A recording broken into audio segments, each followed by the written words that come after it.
अंगी अंगी दहिया टूटता हो मकई के लावा जैसे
हेलो, ये आ गए हमारे बड़े भाई सर्व सम्मानित हमारे गुरुदेव भाई सीपी अंजान सर जी की तरफ से 500 सुमन बाबा साहब के चरणों में समर्पण हुआ है। तथागत बुद्ध जी की करुणा उन भाई पर हमेशा सदा बनी रहे।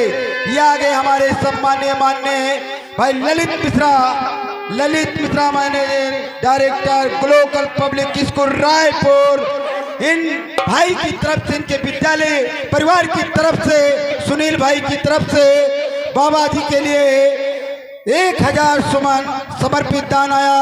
उन भाई को तथागत भगवान बुद्ध की करुणा सदा बनी रहे। साध बहुत मंगलम, जय भीम। हाँ लीजिए, ललित मिश्रा पटंगा थाना, ललित मिश्रा पटंगा उर्फ ये हमारे ननकू भाई आप बाबूपुर। देखिए उनके कर कमलों द्वारा ये 51 रुपये फिर 22 साल इन गाने वालों के लिए आए हैं। बहुत बहुत शुक्रिया, धन्यवाद। हेलो, माननीय सम्मान्य हमारे छोटे भाई सुनील कुमार गौतम निवासी निरोधपुर की तरफ से 500 सुमन डॉक्टर BR अम्बेडकर बाबा साहब के चरणों में समर्पित दान हुआ। उन भाई को भगवान बुद्ध की करुणा सदा बनी रहे। जय भीम। और ये हमारे माननीय पप्पू यादव जी आप सिठौली, और उनके दाहिनांग हमारे राकेश बाबू ब्रास बैंड मालिक आप। ये जो यहाँ पर्व हो रहा है भाई, वो यहाँ के रहने वाले हमारे राकेश बैंड बाजा मालिक की तरफ से भाई 50 रुपये का इनाम नो राइटिंग हमारे मास्टर दप्पू पार्टी मैनेजर के लिए मिला है, और 50 रुपये का इनाम भाई हमें भी मिला है। बहुत बहुत शुक्रिया हमारे पप्पू यादव जी को और हमारे राकेश ब्रास बैंड मालिक को भाई बहुत बहुत शुक्रिया भाई, बहुत बहुत धन्यवाद।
ये आ गए भाई श्यामू भजनपुरवा 21 रुपया बाबा जी के चरणों में समर्पित दान कर रहे रामू बाबनपुरवा।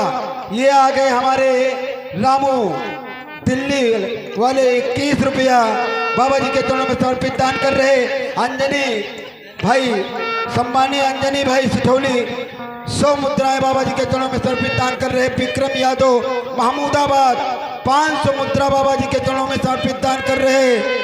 ये आगे राम खिलावन कुड़ा सादात 21 रुपया बाबा